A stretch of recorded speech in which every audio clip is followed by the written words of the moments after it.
नमस्कार, मैं रचना शर्मा चढ़ती कला टाइम टीवी देख रहे सभी दर्शकों का स्वागत करती हूं। आप देख रहे हैं उत्तर प्रदेश के समाचार।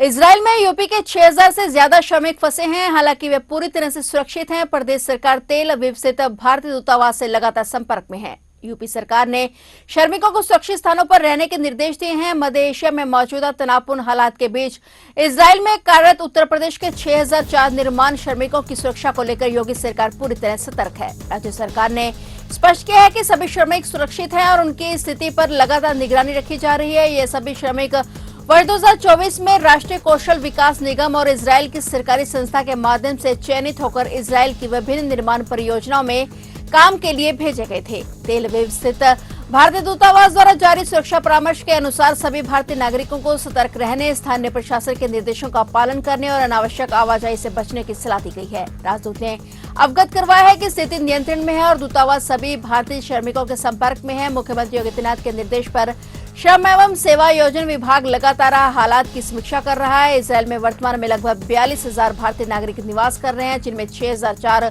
उत्तर प्रदेश के निर्माण श्रमिक शामिल हैं।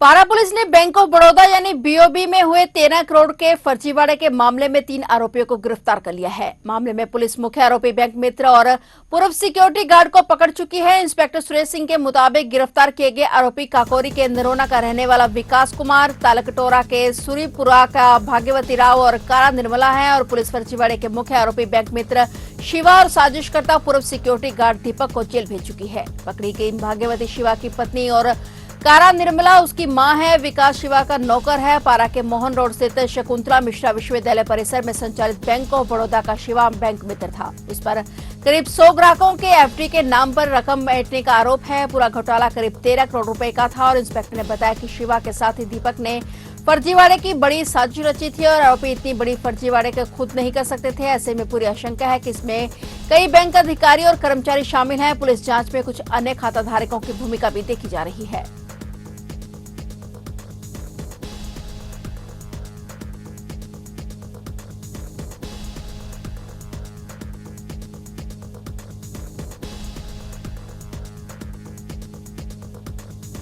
आगरा के जगनेर में विदोली रोड स्थित गुटखा कारोबारी के गोदाम पर जीएसटी टीम ने छापा मारा। टीम ने मौके से गोदाम के बाहर खड़े गुटखे से भरी एक कैंटर गाड़ी को भी पकड़ लिया है। कार्रवाई की सूचना पर व्यापारियों और स्थानीय लोगों की भीड़ मौके पर जमा हो गई। जीएसटी टीम ने कारोबारी को बताई गई कैंटर गाड़ी को रोककर कब्जे में लिया और टीम ने मौके पर ही गुटखे से संबंधित बिल और अन्य संबंधित दस्तावेजों की गहनता से जांच शुरू कर दी है। जीएसटी की टीम गाड़ियों के मौके पर ही सदस्यों को लेकर पहुंची थी और कार्रवाई के दौरान काफी देर तक अफरा तफरी का माहौल बना रहा। कुछ महीने पहले भी इसी गोदाम पर जीएसटी टीम ने कार्रवाई की थी। जीएसटी के अधिकारी ने छापे के बारे में चुप्पी साध ली है। उन्होंने कहा कि उच्च अधिकारियों द्वारा भेजी गई टीम जांच कर रही है। जब कार्रवाई पूरी हो जाएगी तो उसके बाद ही कुछ जानकारी दी जा सकेगी।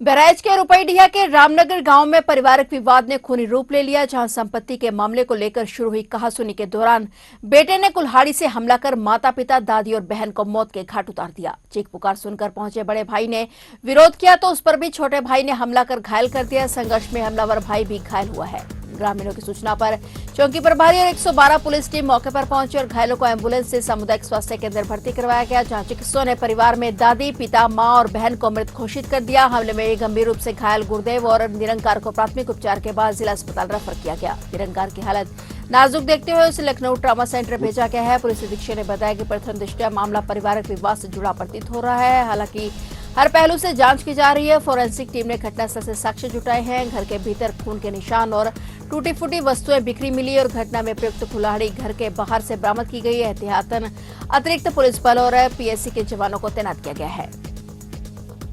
गुरुदेव पुत्र बदलू वर्मा निवासी बसंतपुर रूदल रामगांव थाना रुपईडीहा द्वारा प्रभारी निरीक्षक रुपईडीहा को एक लिखित सूचना दी गई कि दिनांक 1/2 मार्च 2026 की रात्रि लगभग 12 बजे शोर की आवाज सुन करके जब वह अपने कमरे से घर के बाहर आया तो घर के आंगन में उसने देखा कि उसका छोटा भाई निरंकार पिताजी द्वारा बेची गई जमीन व गहने का पैसा न देने की बात को लेकर के विवाद करते हुए आवेश में आकर कुल्हाड़ी से मारकर माताजी, पिताजी, दादी व बहन को गंभीर रूप से घायल करते हुए उनकी हत्या कर दी और जान से मारने की नियत से कुल्हाड़ी से निरंकार ने वादी के सर पर भी प्रहार किया।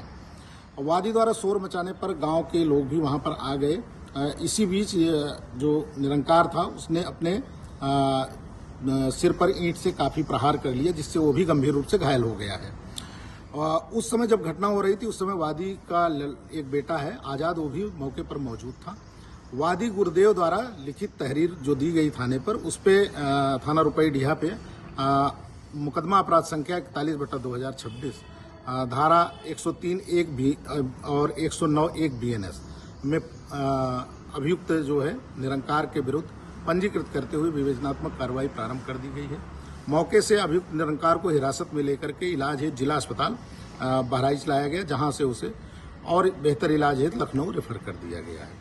वादी गुरुदेव भी चोटिल है और उसका प्राथमिक उपचार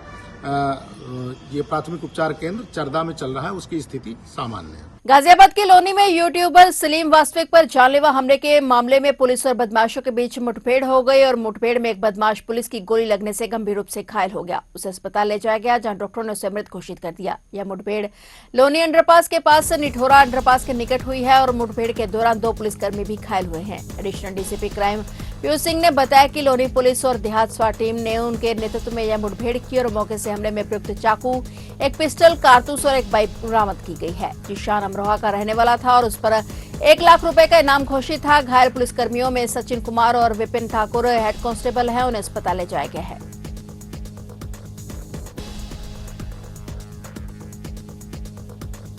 फिरोजाबाद के शिकोहाबाद में रपड़ी जाने के लिए सवारी बनकर ऑटो में बैठे 2 बदमाशों ने ऑटो को लूट लिया था। नसीरपुर पुलिस ने मुठभेड़ के दौरान 2 बदमाशों को गिरफ्तार किया है, जिनके पास से ऑटो, तमंचा, कारतूस, मोबाइल और नकदी बरामद की गई है। बदमाशों की फायरिंग में एक सिपाही भी घायल हुआ है। 2 व्यक्तियों द्वारा रपड़ी जाने के लिए रेलवे स्टेशन के पास से ऑटो बुक किया गया था और दोनों व्यक्तियों ने रास्ते में ऑटो चालक राजेश कुमार को मारपीट कर उसके ऑटो, मोबाइल और 1000 रुपए नकदी लूट ली थी। और इस घटना की जानकारी होने पर पुलिस ने पीड़ित की तहरीर पर रात में ही प्राथमिकी दर्ज कर बदमाशों की तलाश शुरू कर दी थी और पुलिस ने मुखबिर की सूचना पर रबड़ी के जंगलों में कार्रवाई की और नसीरपुर पुलिस ने ऑटो बेचने की फिराक में जा रहे बदमाशों को ढांडा से शाहजादपुर डिडोली मार्ग पर चेकिंग करते हुए बदमाशों को घेर लिया और पुलिस ने दोनों बदमाशों को न्यायालय के समक्ष पेश किया है।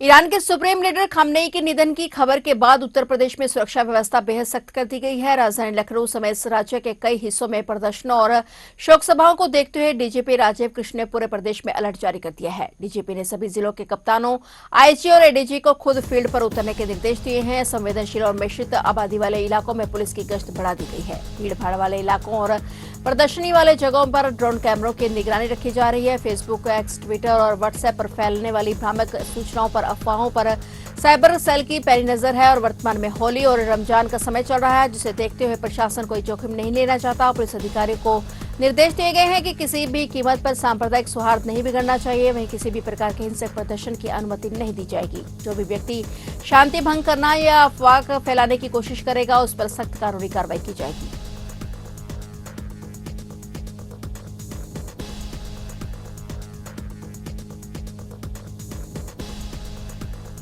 अमेरिका और इजरायल की ओर से ईरान पर किए गए हमले के बाद खाड़ी देशों से लखनऊ का एयरपोर्ट नेटवर्क पूरी तरह से कट गया है और दुबई का और ईरान का एयरबेस बंद होने से विमानों का संचालन ठप हो गया है, जिससे लखनऊ वासी खाड़ी देशों में फंसे हैं और खाड़ी देशों को आने जाने वाली 17 उड़ानों को निरस्त कर दिया गया। आलम यह रहा कि लखनऊ से कई देशों के लिए एक भी उड़ान रवाना नहीं हो सकी। इतना ही नहीं, करीब 2500 यात्रियों को अपने टिकट निरस्त करने पड़े। ईरान और दुबई का एयर स्पेस बंद होने की वजह से विमानों का संचालन पूरी तरह से बंद कर दिया गया और इसके चलते लखनऊ से खाड़ी देशों को जाने वाली 9 उड़ानों को निरस्त करना पड़ा, जबकि खाड़ी देशों से आने वाली 8 उड़ानें संचालित नहीं हुई और लखनऊ से बड़ी संख्या में रोजगार के लिए बहराइच, कोंडा, सुल्तानपुर, बलरामपुर सहित आसपास के कई जिलों से लोग दुबई, सऊदी अरब सहित कई देशों में जाते हैं और ऐसे में 8 मार्च के बाद ही यात्रियों को एयर टिकट जारी किए जाएंगे।